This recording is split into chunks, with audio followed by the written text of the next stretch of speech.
Deeply proud, and it's been a deeply meaningful journey. I've learned so much, and when I started the show, people weren't talking about these issues, and they were sweeping them under the carpet and said that's icky, and we don't talk about that. So it's been an incredible privilege to shed light on that and to put the shame on the perpetrator and realize that help people come out of their isolation. So trying to, again, just shed light on something that's been in the dark for a long time. I didn't know a lot about sexual violence, and when I started hearing the statistics, I think is when I sort of, my head exploded because I didn't understand how, what an epidemic sexual violence was. 1 out of 4 women, 1 out of 3 women, 1 out of 6 men.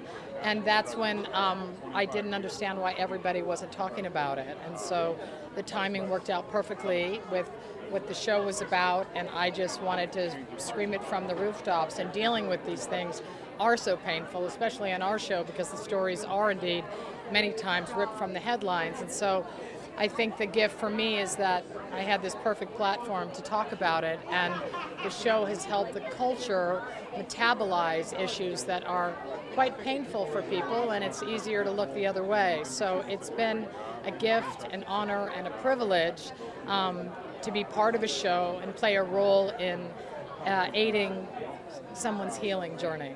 With the courage that it took to do that, what did that take? What was that leap of faith like for you to write that essay? I've learned so much about courage from the survivors that I have had the privilege of having an intimate relationship and them sharing with me. So it's been, it was, when somebody does tell their story, they have to be ready, and I was ready. It's very courageous of her, what she did. Honestly, I don't know. I was just told the other day when the People magazine thing was coming out, she said, Ice, I did something that's very sensitive. But I told her, when she told me, I was like, I'm lost for words. I don't really know what to say. So I haven't gotten into it. I don't know the details of it, but God bless her. That was bothering her from very early on, because she would get a lot of letters from survivors. And she just felt this calling to, do more, always do more. And, she's walking the walk, talking the talk. Everything from going down to D.C. to talk to Congress, to, her organization. And so, I just think it's this driving need, this driving force to get the voices that are not quite heard.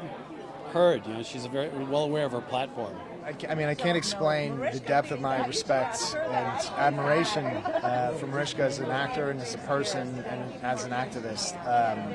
And I thought that was so powerful and showed what a strong, intelligent person and sensitive person that she is. And I was just in awe of her strength. She has brought to light some really serious issues in our humanity, and she is working overtime, not just on television, but in her real life. And I think she's the perfect person to be able to marry, entertainment with, world events. And so she's doing that. Miss Hargitay.